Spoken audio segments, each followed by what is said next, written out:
जो आला कमान है, जो दलाल सबसे बड़ा, जो यहाँ विश्वविद्यालय का वाइस चांसलर, जो आरएसएस का दलाल, उनके कहने पे बाबा साहब की जहाँ प्रतिमा लगाई हुई थी उस जगह को धोया जा रहा था गंगा जल से और गोमूत्र से। ये पूरा शुद्धिकरण किया गया इस जगह का। अभी प्रभु राम का यहाँ पे बहुत बड़ा चित्र भी लगाया था, क्योंकि हमारे बैनर्स इन चोरों ने, इन मवालियों ने हटा लिए गए यहाँ से, क्योंकि उसमें डॉक्टर अम्बेडकर की फोटो थी, उसमें बाबा साहब की फोटो थी। इनकी नजरों में हम अछूत हैं। हिम्मत तो कायरों में हिम्मत होती है। तमाम जो लोग कह रहे हैं इनसे पूछो इनकी तरह सावरकर की औलादे हैं कि हम जो घुटने टेकेंगे माफी मांगेंगे, हैं?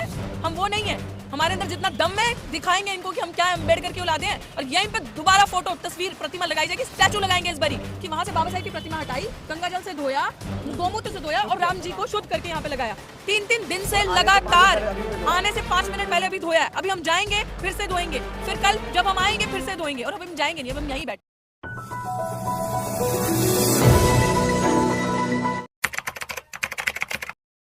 वीडियो भी दिखा दूंगी। ये पूरा शुद्धिकरण किया गया इस जगह का। अभी प्रभु राम का यहाँ पे बहुत बड़ा चित्र भी लगाया था, तस्वीर, वीडियो दिखा देते हैं। और इस जगह पे हमारे पोस्टर्स नहीं लग सकते, ठीक है, वो तो भगवान है, हम सब सम्मान करते हैं, लेकिन जिन आतंकियों ने लगाया है उनके ऊपर सवाल है ये बहुत बड़ा। और इसीलिए हटा लिया गया क्योंकि हमारे बैनर्स इन चोरों ने, इन मवालियों ने हटा लिए गए यहाँ से, क्योंकि उसमें डॉक्टर अम्बेडकर की फोटो थी, उसमें बाबा साहब की फोटो थी। इनकी नजरों में हम अछूत हैं, तो ये बहुत बड़ा सवाल खड़ा होता है। और मैं आपको वीडियो दिखाऊंगी कि किस तरीके से जो आला कमान है, जो दलाल सबसे बड़ा, जो यहाँ विश्वविद्यालय का वाइस चांसलर, जो आरएसएस का दलाल, उनके कहने पे बाबा साहब की जहाँ प्रतिमा लगाई हुई थी उस जगह को धोया जा रहा था गंगा जल से और गोमूत्र से। ये हमारा सवाल है। और अब देखिए, आपने अपवित्र कर दिया है। बिल्कुल हमने अपवित्र, इनकी नजरों में हम अछूत हैं, इनकी नजरों में हम अछूत हैं। आप देखो ये क्या है, ये कभी दिल्ली विश्वविद्यालय के 100 साल के इतिहास में ऐसा हमने कभी नहीं देखा। हमने इतने धरने पार्टिसिपेट किए थे, क्योंकि उसमें अमूमन दूसरे लोग भी होते थे, सामान्य वर्ग के, लेकिन इस समय क्योंकि बाबा साहब की 10x8 की प्रतिमा सेंटर में लगी थी आर्ट्स फैकल्टी के, तो ये इनको इतना खतरा हो गया और इन्होंने ये चीज सोची। आप सोचो ये सवाल कि जब मेरा ट्वीट गया इन्होंने फोटो क्यों उतारी यहाँ से, वो फोटो यही थी। वो सर आप देखिए फोटो दिखाओ आशुतोष जी, आप that's what I am saying. Baba Saheb की फोटो हटाकर, हमें तो किसी के भगवान से दिक्कत नहीं है, हमें तो हर धर्म का सम्मान करते हैं, हमारी औकात नहीं है संविधान के ऊपर जाने की। भाई संविधान के ऊपर जाने की, संविधान ये देख लीजिए सर, सर को भी दिखा दूं मैं, सर ने तो देख ही ली थी because sir was in the court. ये वीडियो नो पवित्र तो हो जाती है। रीजन कि वहां से बाबा साहब की प्रतिमा हटाई, गंगा जल से धोया, गोमूत्र से धोया और राम जी को शुद्ध करके यहाँ पे लगाया। मतलब क्या हमारे भगवान नहीं है, हमारे लिए कुछ नहीं है, हम लोग अछूत हैं। इसीलिए आप सोचिए कि आपने इतने प्रोटेस्ट देखे, भाई साहब आप लोग सब कवर करते हैं, कभी देखा किसी ने वहां प्रोटेस्ट लगाया और उसको 3-3 दिन लगातार धोया जा रहा हो? 3-3 दिन से लगातार, आने से 5 मिनट पहले अभी धोया है। अभी हम जाएंगे फिर से धोएंगे, फिर कल जब हम आएंगे फिर से धोएंगे, और अभी हम जाएंगे नहीं, अब हम यहीं बैठे। तमाम लोग कह रहे हैं कि डॉक्टर की हिम्मत कैसे हुई, आंदोलन हटा दिया गया, फिर से यहाँ पर आ रही हैं। हिम्मत तो कायरों में हिम्मत होती है। तमाम जो लोग कह रहे हैं इनसे पूछो इनकी तरह सावरकर की औलादे हैं कि हम जो घुटने टेकेंगे माफी मांगेंगे, हैं? हम वो नहीं है। हमारे अंदर जितना दम है दिखाएंगे इनको कि हम क्या अम्बेडकर की औलादे हैं। और यहीं पे दोबारा फोटो, तस्वीर, प्रतिमा लगाई जाएगी, स्टैचू लगाएंगे इस बारी। पूछो इन गद्दारों को, किससे पूछ के 2009 में स्टैचू हटाया था? उस समय हाफ पैंट वाले जो दलाल जो हमारे थे ना समाज के, जो इनके बीच में शामिल हो गए। हम लोगों ने विरोध प्रदर्शन बहुत सारी चीजें बोली थी, लेकिन मानी नहीं लोगों ने, कहा बाद में लगा देंगे। क्यों 2009 से अभी तक बाबा साहब की प्रतिमा नहीं लगी? हमारा अस्तित्व खत्म कर दिया पूरे विश्वविद्यालय से, यूनिवर्सिटी से, हमारा कुछ नहीं रहा यूनिवर्सिटी में। और अगर हम सच की आवाज उठाते हैं, अगर हम बोलते हैं, अपने हक के लिए लड़ते हैं, तो देखो इनकी फोर्स, डरते हैं हम इनसे, 1 इंच भी पीछे नहीं हटा जाएगा। और राजनाथ सिंह आ रहे हैं डीयू में। हाँ तो ठीक है ना, अच्छी बात है। हम तो कहते हैं हम अगर वो आ सकते हैं तो यहाँ पे आ रहे हैं ना वो, मैं ये कहती हूँ, तो हमें क्यों हटाया जा रहा है? उनके लिए कोई वो नहीं है। लगाओ 144, मत घुसने दो, करो बैन, दिखाओ उनको भी झंडे काले कि आपका भी बैन है, यहाँ पे आप भी नहीं आ सकते। सिर्फ हमारे लिए, दलितों के लिए, अछूतों के लिए जो इनकी नजरों में है, उनके लिए एक अलग तरीके का संविधान। सर मतलब मैं लिटरली चाह रही हूँ आप ये चीज देखो, एक बार पैन करो कैमरा, ये देखो गंगा जल, ये देखिए, ये गंगा जल और गोमूत्र से ये सब धोया गया, साफ किया गया, देखो। और मैं आपको वीडियोस दिखाऊंगी। इन लोगों ने झाड़ू से कर्मचारियों को बोल के यहाँ से जो बाबा साहब के पोस्टर्स लगे थे वो उतारे गए, बाबा साहब की जो फोटोज लगी थी वो उतारी गई, इन्होंने यहाँ से उतारे। इन सब पे SC/ST एक्ट के अंदर मुकदमा दर्ज होगा। जितने भी जो हमारे कैमरा के अंदर कैद हैं, इनको एक को भी छोड़ा नहीं जाएगा। इन्होंने जो हरकत करी है, तुम लोग अम्बेडकर के साथ खेलोगे और मनुवाद फैलाओगे और चाहते हो यूनिवर्सिटी में हम लोगों का अस्तित्व ना रहे, तो सर हम आपको बोल रहे हैं सर, अब हमसे बर्दाश्त नहीं हो रहा। You have to come sir, you have to protect all of us. आप देख लो क्या हो रहा है हमारे साथ, हमारा अस्तित्व खत्म हो रहा है। Is there anything left for us sir? अगर कुछ है तो आप हमें बता दीजिए सर, हम यहीं बैठेंगे, हम डंडा भी खाने के लिए तैयार है, जेल भी जाने के लिए तैयार है और मुकदमे भी झेलने के लिए तैयार है। सर हमें उपाय बताओ, हमें करना क्या है? आज आप मुझे सर यहाँ से लेके नहीं जाओगे, मैंने सीधी बात बता दी, मैं नहीं जाने वाली सर। जी वकील साहब, क्या है आगे? अदालत में क्या चल रहा है सर, क्या कुछ हुआ है?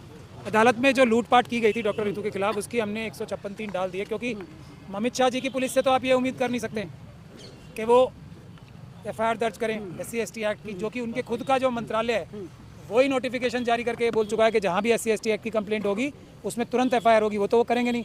हाँ, ये जो डॉक्टर रितु बता रही है, कल भी मैं यहाँ पे आया था तो मेरे तो दिमाग में ये बात आई नहीं कि ऐसा दिल्ली यूनिवर्सिटी में भी हो सकता है ये शुद्धिकरण का कार्य।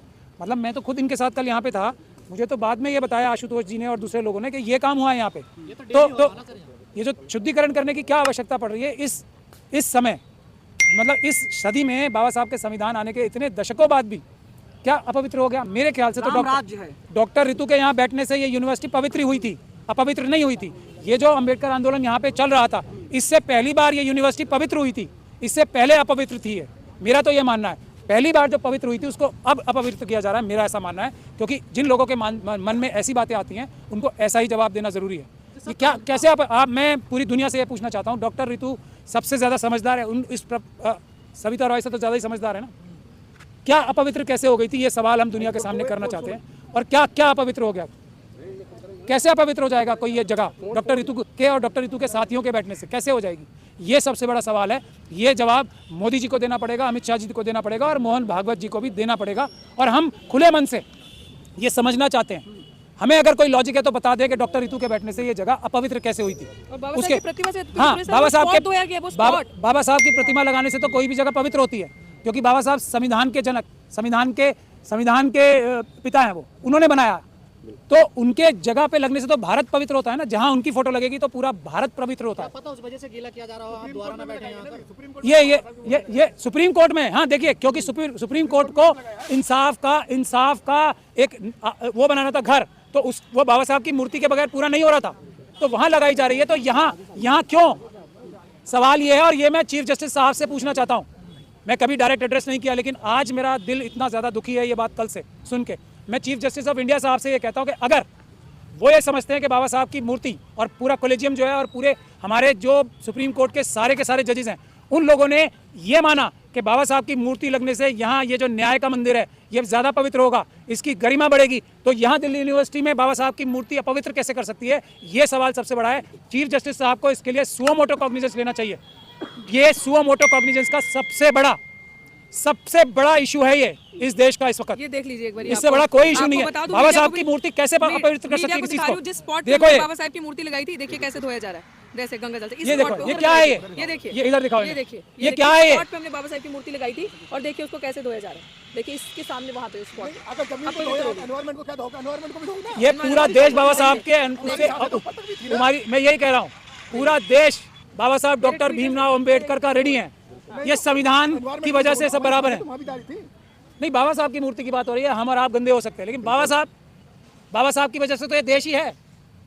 तो ये सवाल है जो चीफ जस्टिस ऑफ इंडिया को और सारे सुप्रीम कोर्ट के जजेस को इसका जवाब देना पड़ेगा। ये हमारा करबद्ध निवेदन है। इसके लिए 100% उन्हें सुओ मोटो कॉग्निजेंस इस बात की लेनी चाहिए कि ये हुआ क्या है दिल्ली यूनिवर्सिटी में। इतना बड़ा हमला संविधान के ऊपर, बाबा साहब के ऊपर कैसे हो सकता है और कैसे सुप्रीम कोर्ट इसको आंखें बंद करके देख सकती है अभी तक। अब तो आपके माध्यम से आज पहुंच जाएगी। तो हम रिक्वेस्ट कर रहे हैं सुप्रीम कोर्ट के माननीय उच्चतम न्यायालय के चीफ जस्टिस साहब से कि इसकी सुओ मोटो कॉग्निजेंस लें और खुद डायरेक्शन दें एफआईआर दर्ज करने की। जिन लोगों ने भी, ये दिल्ली पुलिस के कर्मचारी नहीं थे, यहाँ पे बताया जा रहा है आरएसएस के दूसरे भी गुंडे आए थे यहाँ। जी।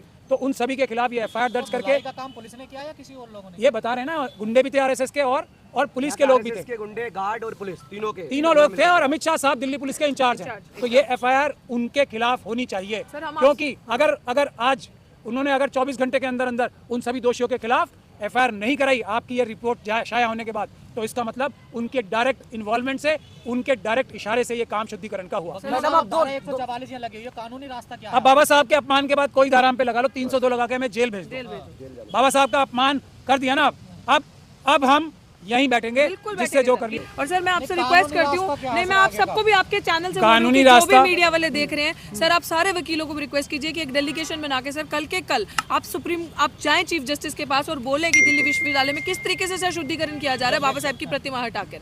और दूसरी फोटोज यहाँ लगाई जा रही है, हमारे पास सारे प्रूफ वीडियोज हैं, आप उन्हें दिखाएं कि बाबा साहब को उतार के नहला धुला के साफ करके जगह को फिर प्रभु राम का यहाँ पे वो लगाया गया। हमें कोई दिक्कत नहीं है उनसे, लेकिन ऐसा क्यों किया गया? हमसे उन्हें क्यों दिक्कत है सर? इसका जवाब उन्हें देना पड़ेगा।